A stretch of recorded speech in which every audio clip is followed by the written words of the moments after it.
오늘의 정치원 시작하겠습니다. 김영우 전 국민의힘 의원, 최재성 전 청와대 정무수석과 함께 날카롭게 짚어보겠습니다. 어서 오십시오. 안녕하세요. 네, 안녕하세요. 안녕하세요. 두 분께서는 국회 생활도 오래 하셨고, 그래서 지금 22대 국회 출발하는 모습 보시면서 하실 말씀이 많으실 것 같아요. 이번 22대 국회는 여당이 참석하지 않고 본회의에서 개원을 했습니다. 먼저 김영우 의원께서는 이런 야당 주도로 또 이게 본회의 개원은 처음이라고 하더라고요. 헌정사 처음인 걸로 저도 알고 있습니다. 예. 근데 이제 그 국회의장단 선거는 정말 국회 첫 단추를 꿰는 일이에요. 예. 그게 너무나 중요한데 그 첫 단추는 어렵더라도 같이 꿰는 게 맞다 이렇게 생각이 좀 됩니다. 그리고 국회의장이라고 하면은 민주당의 대표가 아니고 국회 입법부의 수장이거든요. 대내외적으로.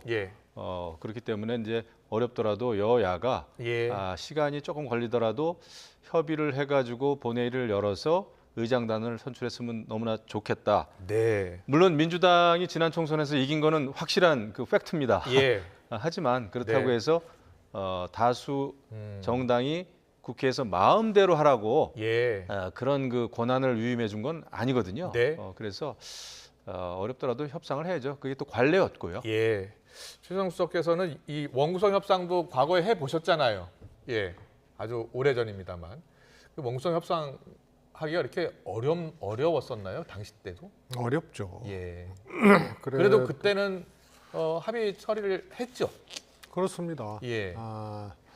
21대 이제 전반기 국회, 개원 국회에서는 민주당이 다수당이었는데 전체 상임위를 민주당이 했고 하반기에는 여당이었었잖아요, 또. 그렇죠. 그리고 하반기에는 또 넘겨주고. 그런데 이게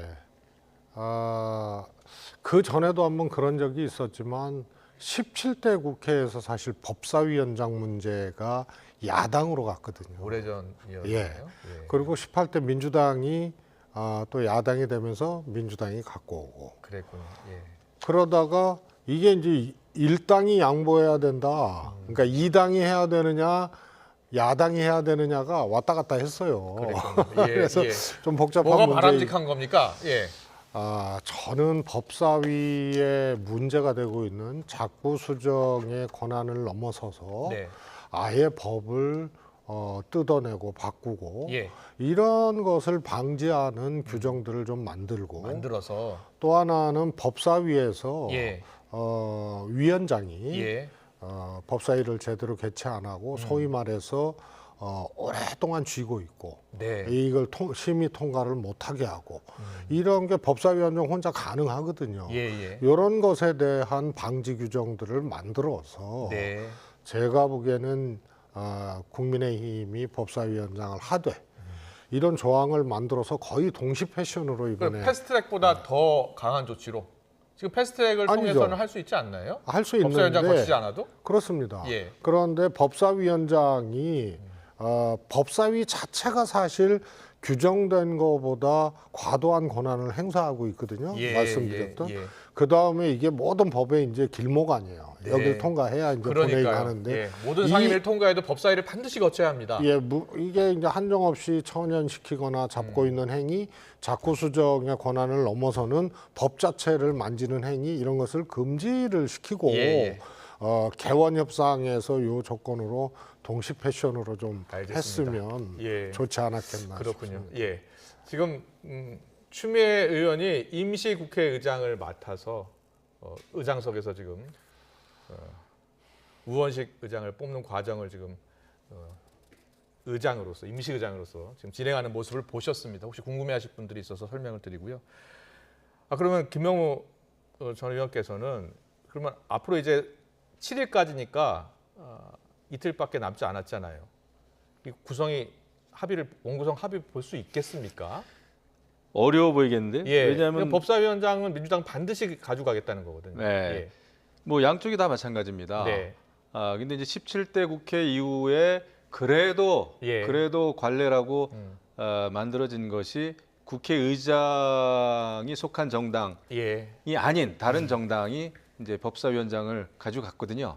그렇군요. 예, 그래서 이제 그런 그 최소한의 관례 원칙이 네. 좀 지켜져야 되는데 지금 박찬대 민주당 원내대표 얘기하는 거 보니까 첫 단추를 잘 꿰야 된다는 얘기를 하면서도 법대로 하자 이런 얘기를 했어요. 법대로 하면은 그런데 민주당이 법사위원장 가져갈 수 있죠. 물론 법대로라고 하는 게 법이라고 하는 게 정의죠. 예. 하지만 국회라고 하는 것은 정치의 영역이 또 있는 겁니다. 네. 법만 가지고 의회 활동을 하면은 그냥 의회 활동에 뭐 필요 있어요? 육법전서 갖다 놓고 예. 하면 되는 거지. 그러면은 국회의원들이 여야 간의 협의나 합의할 영역이 전혀 없어지는 거거든요. 그럼 최재성 수석께서 만약에 법사위원장을 국민의힘이 가져간다면 네.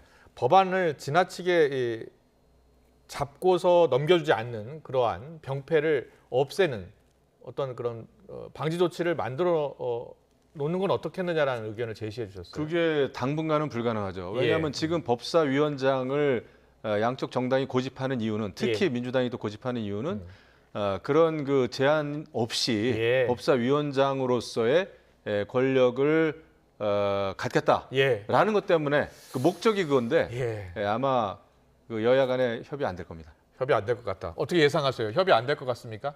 아니 이미 뭐 제가 보기에는 지금은 이제 탄성과 관성이 생겨버렸어요. 아, 그래요? 민주당은 어떻든 7일까지 그냥 하겠다는 거고 국민의힘은 사실 대응책이 마땅치 않고 거의 손 놓고 있는 상태거든요. 21대 국회 때는 6월 29일까지 협상을 계속 했더라고요. 그래도. 네네 그렇습니다. 그래서 사실은 이제 국회가 결국은 다수 의결로 처리되게 돼 있어요. 그런데 패스트트랙이나 이런 것은 숙려 기간을 주고 결국은 자동 상정을 그 국회의장이 단독 상정을 강행하지 않고 자동 상정을 시키기 위한 숙려 기간을 둔 제도가 패스트트랙이거든요. 그러니까 이게 슬로우 트랙이 돼 버렸죠. 1년 가까이 이렇게 걸리고. 그래서 역시 국회는 결론이 어떻게 나든 간에 그 과정 숙성을 잘 해야 되는데 민주당이 조금 이렇게 뭐라 그럴까 속도를 내고 막 밀어붙이고 하는 것이 결국은 결론이 어떻게 나든 과정을 좀 숙성시키는 것을 조금 결격한 거라서 민주당에도 꼭 도움이 되는지는 모르겠어요. 알겠습니다. 자, 여야 협상 이제 7일까지 계속된다고 하니까요. 어떻게 하든지 합의안을 이끌어냈으면 좋겠습니다. 이번엔 뜨거운 이슈로 떠오른 동해 석유 시추 계획으로 넘어가겠습니다. 석유 가스 매장 가능성을 분석한 회사죠. 액트지오사의 대표 고문이라고도 하고요. 오늘 방한을 했습니다. 모레 기자회견을 연다고 하는데 야당에서는 의심의 눈초리를 주지 않고 있습니다. 국면 전환용 아니냐. 최재성 수석께서는 어떻게 보고 계세요? 저는 처음에 대통령께서 이거를 발표했을 때는 뭐 국면 전환용이든 아니든 우선 이거 자체가 지금 이제 초기 단계 아니에요. 그리고 유전, 자원 이런 것들이 사실은 조금 변수가 많고 도박과 같은 것이거든요. 그래서 역대 정부에서도 이명박 정부 때는 그런 유전이나 가스전을 이제 매입을 하는 이런 데에 손을 댔고 노무현 정부나 문재인 정부는 그런 거 손을 안 댄 게 투자 비용 대비해서 사실상 성과를 내기가 쉽지 않고 그래서 욕심을 내서 유전이나 이런 것을 인수를 하고 사고 참여를 하는 것보다 확실하게 상품화될 단계에서 할 수 있는 일을 하는 게 좋다. 이명박 정부 때는 이제 자원 외교라고 해서 또 많이 그래서 이제 투자했다 실패했었죠. 깡통 유전이 많이 나오고 그래서 엄청난 손실을 봤던 거죠. 그래서 민주당 정부 때는 거의 추진을 안 했었군요. 그렇게 안 했던 겁니다. 이게 이제 자원의 특성이에요. 나올 것 같으면서도 안 나오고 나와도 이게 채산성이 있는지 이런 것들이 이제 불분명한 거라서 저는 대통령이 2단계에서 직접 발표를 했어야 되는 문제냐. 불확실성이 많은 건데 내년 초에 시추해서 어느 정도 나왔을 때 최소한 시추하고 그다음에 시추해서 나오더라도 사실 경제성이 중요한 따져봐야 거거든요. 된다고 하더라고요. 그래서 사실은 해당 부서에 그냥 보도자료쯤으로 끝낼 수 있는 일을 직접 하신 게 저는 그게 조금 잘못됐다 이렇게 생각을 했는데요. 오늘 그 액트지오사의 이 대표가 방한을 했다는 소식. 네, 아침에 들어왔습니다. 어제 방한한다는 소식을 듣고 이거는 기획된 거네. 그렇잖아요. 보셨어요? 그분이 그저께 비행기표 끊고 바로 오늘 온 게 아니고 애당초 한국에 올 일정이 잡혔다는 얘기거든요. 그러면 어제 대통령 브리핑과 관련해서 이미 엑스지오사의 대표가 오는 것까지도 결정이 돼 있는 그런 상황이었다라고 볼 때 이거는 기획을 했다. 그것도 초기 단계에서 대통령이 발표하는 것으로 끝난 것도 문제인데 해당 용역사의 대표가 한국을 방문한다? 그거는 갑자기 티켓 끊고 온 것이 아니고 기획된 일정 아니에요. 1년 동안 분석을 했다고 해서 이틀 뒤에 기자회견 한다고 하던데. 아니 그러니까 한국에 온 것 자체가 이미 계획된 일정이었다는 거죠. 그리고 그분이 한국에 그냥 혼자 비행기표 끊고 와가지고 뭘 하는 게 아니고 기자회견도 하고 이 대통령 발표한 동해유전 관련돼 가지고 설명도 하고 하겠다는 거 아니에요. 그래서 이건 계획된 일정이다. 따라서 이거는 기획이 들어간 거 아니냐. 그렇다면 지금 20% 성공 가능성 이야기 나오고 거기에 140억 배럴 정도의 석유가스가 매장돼 있다라는 정부의 발표 가능성 최대 그 정부의 가능성 발표가 일종의 기획이다. 가능성이 좀 낮은 것을 발표한 것이다. 이렇게 보시는 거예요? 아니 아무도 모르는 거예요. 그리고 가사 그것이 나중에 생산성까지 괜찮다고 확인이 된다 하더라도 그 전 단계에서 특히 예산을 투입해서 시추하는 문제 이런 등등은 매우 조심스럽게 접근해야 되는데 지금 물리탐사 정도 단계에서 이걸 대통령이 발표하고 이거를 승인을 했다라는 것을 국민께 보고하고 한 것 자체가 제가 보기에는 안 맞다는 거죠. 그런데 이 엑스지오 대표까지 온다? 그러면 이거를 가지고 뭔가 이 디자인을 하고 먼저 기획을 했다는 거 아니냐. 그래서 저는 그냥 단순히 대통령이 한번 발표하고 끝난 게 아니고 이걸 가지고 무언가 기획하고 하는 계획이 있었다. 그리고 앞으로도 그렇게 할 것이다. 이렇게 예상하시는 그 앞으로 계획은 어떤 계획이 있는 것 같습니까? 그래서 저는 이해가 안 가는 거예요. 이거를 2단계에서 이렇게 이 대통령이 확신을 가지고 이거를 한다? 지금 단계에서 이거 뭐 내년에 해도 되는 거고요. 아직 아무도 모르는 거고요.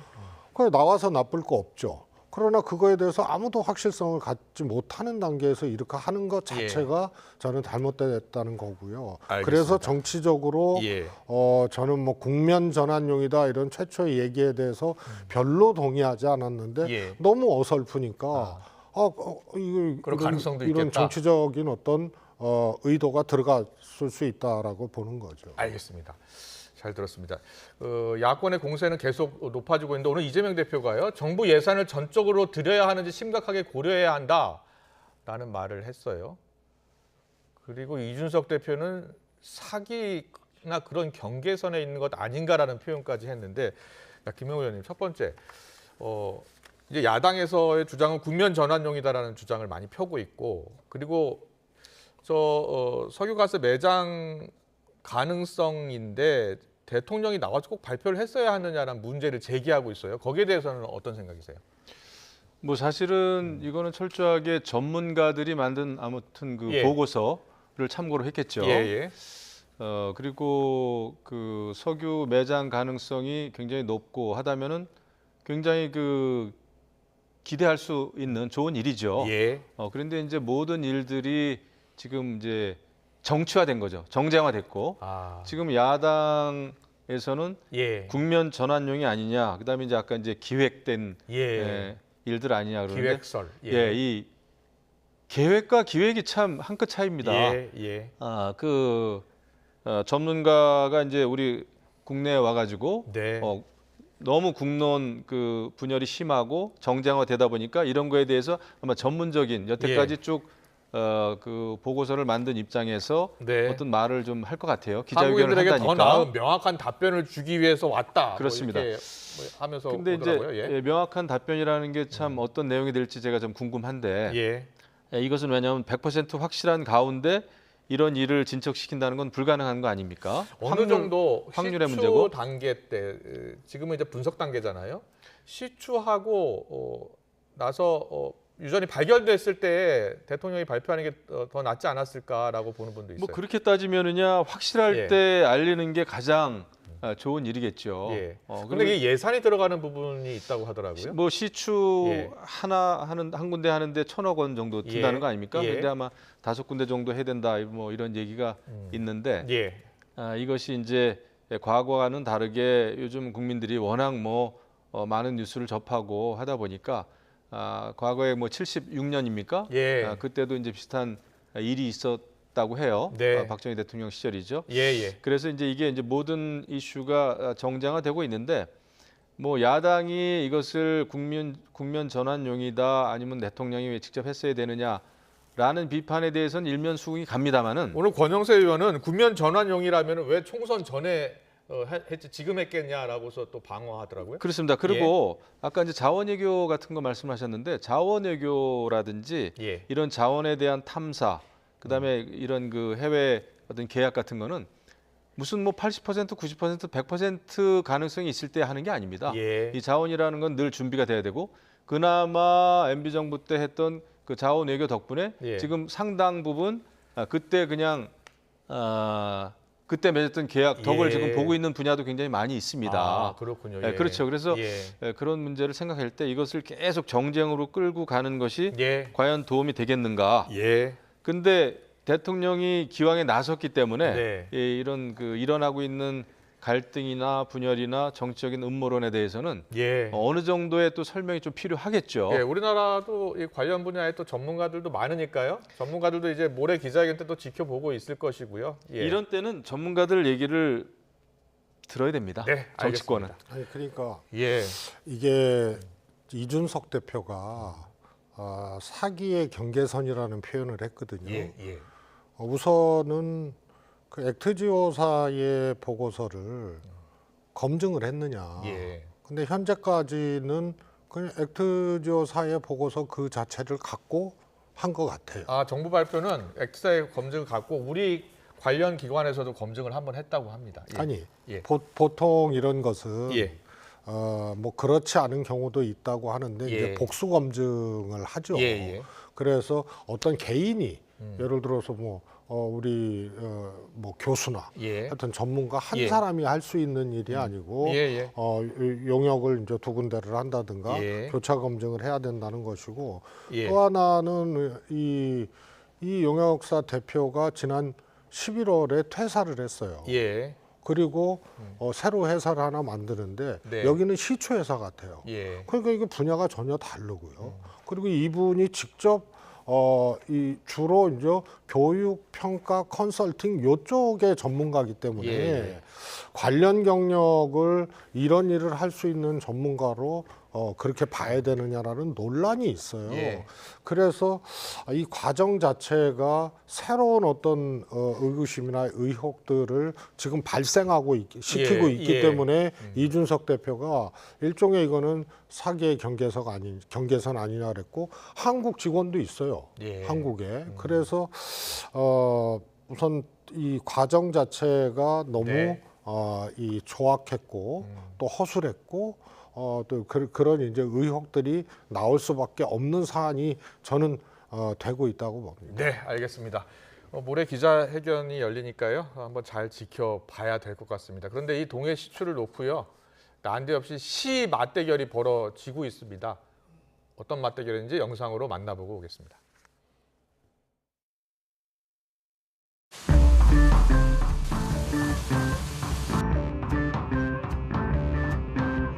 백조부가 울며 여짜오대 백조부가 울며 여짜오대 백조부가 울며 여짜오대 백조부가 울며 여짜오대 백조부가 울며 여짜오대 하나였다 배갈라라 하나였다 배갈라라 하나였다 배갈라라. 네, 추미애 의원이 SNS에 육행시 챌린지를 제안했습니다. 근데 앞글자만 쭉 보니까 탄핵 만 답이다 이렇게 썼는데요. 탄성이 쏠 줄 알고 핵폭탄급 발표를 몸소했지만 만만한 백성들아 답답한 공상들아 이 나라 석유 노다지라 해도 다 돌아서네 여보밖에 없어 라고 이제 추미애 의원이 글을 올린 겁니다. 여기에 또 김민전 의원이 또 반박의 글을 올렸습니다. 과거에 유행했던 추미애 한시가 떠오른다는 거예요. 제가 볼 때 이번에 뭐 조국 의원이죠 지금. 예. 또 추미애 의원은 그 어떤 정상적인 의정 활동을 하고 싶어서 들어온 게 아니라 예. 완전히 그 복수 활동을 하려고 하는 것 같아요. 복수 예. 혈전이죠. 예, 굳이 또 탄핵이라는 말을 넣어가지고 저런 시를 SNS에 올리고 하는 게 예. 지금 이 중차대한 시기에 육선 예. 정말 그 원로 정치인으로서 해야 될 예. 일인가 예. 생각이 됩니다. 그것이 예. 정말 그 대통령에 대해서 탄핵을 하고 싶은 마음이 본심 아닐까요? 예. 그걸 하고 싶으니까 저런 시까지 쓰는 게 아닌가 싶은데 네. 여당이든 야당이든 지금 이럴 때는 아니다 생각이 됩니다. 예. 최재석도 하실 말씀 혹시 있으십니까? 저는 탄핵은 예. 어떻게 보면 법에 분명하게 규정돼 있는 네. 그런 절차들이 있거든요. 그러나 탄핵은 국민들이 명령하고 요구해야 가능한 겁니다. 예. 그래서 노무현 대통령 탄핵이라든가 국회가 다수의석을 가지고 저 탄핵 절차를 했을 때 정치적으로 이제 성공하지 못하는 거고요. 예. 박근혜 대통령 경우에는 국민들이 국민은 퇴진, 국회는 탄핵이라고 예. 얘기를 했어요. 그래서 그 당시 민주당에서는 대통령 퇴진이나 탄핵 얘기를 광화문에서 국민들은 막 꺼냈어도 못 꺼냈습니다. 예, 그만큼 조심스러운 거고 그렇군요. 예. 탄핵이라는 말을 민주당이 예. 꺼내면 꺼낼수록 민주당에게 전략적으로도 별로 득이 안 되는 겁니다. 예. 그래서 저렇게 탄핵 발언을 물론 이제 우회해서 육행시를 했습니다만 예. 저렇게 하는 것은 저는 좋지 않다 이렇게. 알겠습니다. 바로 다음 이슈 넘어가겠습니다. 김정수 여사 특검 이슈인데요. 문재인 정부 때 인도 단독 순방 논란이 계속 이어지고 있습니다. 김정수 여사가 이제 직접 고소에 나선다고 하고요. 명예훼손이라는 겁니다. 국민의힘 의원들 누구를 고소할지 지금 생각하고 있다고 합니다. 윤건영 의원이 직접 또 이야기를 했고 진성준 의원도 이야기를 했고요. 국민의힘에서는 지금 당론까지는 아닌데 특검 요구는 또 오늘도 또 모 의원이 하더라고요. 그런데 두 분 다 대통령 순방 갈 때 이제 기내식 드셔보셨죠? 저는 못 먹어봤습니다. 그래요? 저는 순방 못 갔습니다. 그러셨나요? 정무수석 안 갑니다. 그렇군요. 근데 이 기내식이 그 보통 기내식이라고 하는데 지금 기내식 비용이 상당히 많이 나왔다는 거예요. 이제 야당에서 제기하는 겁니다. 근데 여당에서는 기내식 그 내역을 좀 자세히 좀 공개를 하라는 거예요. 6천만 원이라고 하니까요. 지금 한 장짜리 아니에요? 총액만 기재된. 예. 그 자료를 가지고 6천만 원이 넘는 기내식 말이 되느냐 하거든요. 예. 그래서 이거는 외교가 아니고 외유였다. 거기에 이제 호화자를 붙인 거예요. 예. 그래서 호화 외유에 혈세를 썼다. 이게 이제 공격 포인트인데요. 네. 호화자를 하려고 보니까 전용기를 탔다 하고 기내식 6천만 원이 넘었다는데요. 이 기내식 문제는 간단합니다. 세부 내역을 줘야 되는데 그러니까 세부 내역을 문체부가 안 주고 공개하라는 있어요. 거예요. 예. 그다음에 또 하나는 유사 사례하고 비교할 수 있도록 그래서 뭐 윤석열 대통령 부부 공개하라 이게 초점이 아니고 예. 비교할 수 있는 자료하고 같이 해서 이게 통상적인 기내식이었는지 예. 그야말로 김정숙 여사의 경우에만 특별히 예. 요구를 해서 그야말로 이제 기내식을 초호화로 하느라고 6천만 원 이상이 들어갔는지를 예. 규명하면 되는 거예요. 그런데 이거 한 장만 흔들고 세부 근거도 없고 비교 사례도 흔들지 않고 예. 6천만 원이니까 언뜻 보기에는 이거 그러네 해서 예. 호화자에 주목하게 되는 그런 이제 효과를 보게 되는 거고요. 예. 또 하나는 전용기를 탔다 그러는데요. 대통령 전용기는 1호기, 2호기, 3호기, 5호기 이렇게 있잖아요. 예. 헬기는 따르고. 예. 1호기가 대통령 타는 거고요. 2호기는 과거에 김황식 총리도 탔고 장관도 타고 하는 거예요. 예. 그래서 그 대통령 문양이 있는 전용기라는 것은 1호기가 아니고 2호기를 의미하는 거고 장관이나 총리들이 순방 갈 때 그렇군요. 탔던 사례들이 예. 있는 거기 때문에 예. 하나도 이상할 게 없는 거예요. 그러면 김영호 의원님, 그럼 기내식 관련 비용을 좀 세부 내역을 좀 공개하라고 민주당에서 요구를 하고 있거든요. 공개하는 건 어렵지 않을 것 같은데요.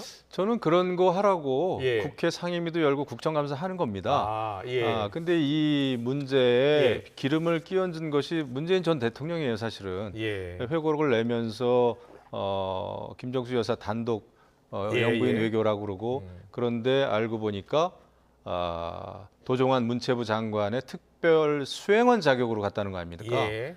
수행원이라고 하는 것은 따라간 겁니다. 예. 그 단장이 아니고 그렇기 때문에 근데 이런 문제를 예. 단독 외교다 해가지고 오히려 좀 미화하고 좀 과장하고 예. 뭔가 덮으려고 하다 보니까 여기까지 온 것 같아요. 네. 그런데 뭐 이에는 이, 눈에는 눈이라고 예. 특검에는 특검으로 대응하자라고 하는 지금 여야 간의 전반적인 분위기는 제가 볼 때는 아주 수준 낮습니다. 예. 특검 정도 되면은 국론을 분열시키고 하는 것이기 때문에 그래도 의총을 뭐 한두 번 해가지고 특검 네. 발의를 좀 당해서 좀 전략적으로 하는 건 맞지만 예. 이렇게 너도나도 한 사람씩 다 그냥 특검법을 발의하는 이 분위기는 예. 저는 말도 안 된다 생각합니다. 알겠습니다. 계속해서 김건희 여사 특검법 관련한 논란을 짚어볼게요.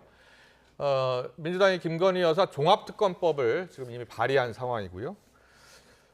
이원석 검찰총장은 법과 원칙을 계속 강조하고 있습니다. 법 앞에 어떠한 예외나 특혜, 성역도 없다고 하고요. 그래서 많은 언론들이 김건희 여사 소환 조사 가능성을 언급하고 있어요.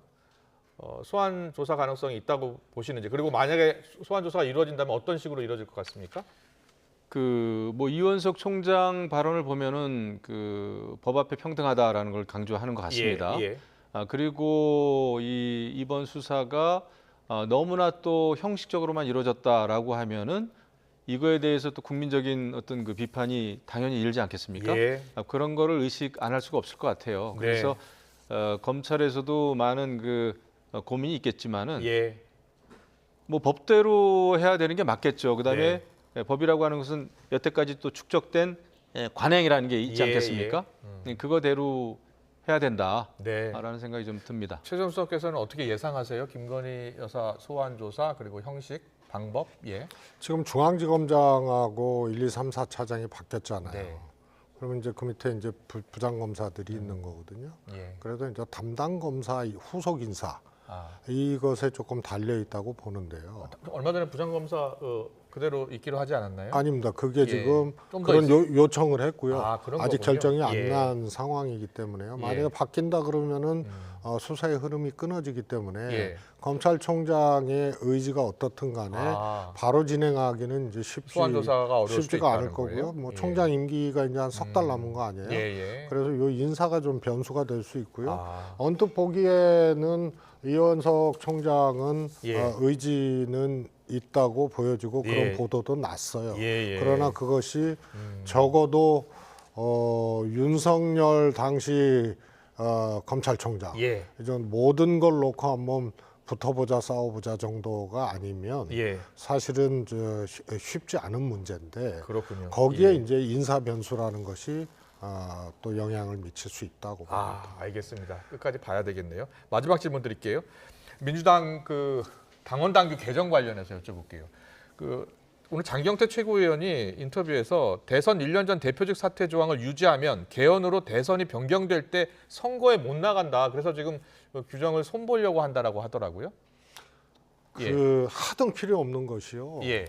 만약에 그렇게 예상치 못한 상황이 왔다. 예. 그러면은 당의 규정에 대한 해석 권한이 당무위에 있거든요. 그래서 당무위에서 해석을 해주면 되는 거예요. 예. 개헌이라는 것이 이제 임기 단축 개헌 같은 거를 의미한다고 그 의미 보여지는데 같아요. 일단 개헌으로 대선이 변경될 때, 그러니까 대선이 빨리 치러질 때 선거 못 나갈 수 있다. 대표 사퇴 못하면 후보 못 되는 출마 못하는 거 아니냐 뭐 이런 예, 얘기거든요. 그런데 그거는 의외의 상황이잖아요. 네. 그래서 국민의힘도 과거에 그런 전례가 있어요. 박근혜 대통령이 이제 이명박 대통령 때 비대위원장으로 당시 하다 보니까 비대위원장도 대표 아니냐. 그러면 1년 6개월 전 사퇴해야 되는 거 아니냐. 해석의 문제구나. 그래서 예, 그거를 알겠습니다. 규정을 해석을 한 거고요. 그래서 예. 굳이 이런 조항을 예. 아주 개헌될지 안 될지도 모르고 예. 된다 하더라도 예. 달리 방법이 있음에도 불구하고 이런 조항을 하는 거는 조금 하책이 아닌가 싶어요. 아, 그렇군요. 예. 그렇죠. 김영호 의원께서도 그렇게 보세요? 너무 무리하게 예. 민주당에서 지금 이제 이재명 대통령 만들기 예. 작업에 너무 올인하는 것 같아요. 예. 말씀하신 대로 비상사태라든지 어떤 그런 그 개헌 뭐 이런 그런 상황이 오면 우리 예. 국민의힘도 뭐 전국위원회 열어서 아, 그렇군요. 당원 당규 얼마든지 고칠 수 있습니다. 예, 예. 그런데 지금부터 미리 이것을 뭐 연임과 그다음에 또 당권 대권 분리 이게 예. 다 지금 연결된 문제 같은데 예, 예. 너무 무리하게 하는 것은 좋지는 않아 보입니다. 뭐 예. 하지만 결론적으로는 민주당이 알아서 할 일입니다. 그런데 알겠습니다. 공교롭게도 예. 최근에 당원권 확대 강화로 예. 출발을 했잖아요. 그렇죠. 20% 정도 반영한다고 그런데 하더라고요. 이게 대표 임기 관련된 문제는 당원권 강화하고 아무 상관없는 거거든요. 예, 예. 그런데 요 문제에 이재명 대표를 껴 넣으면은 예.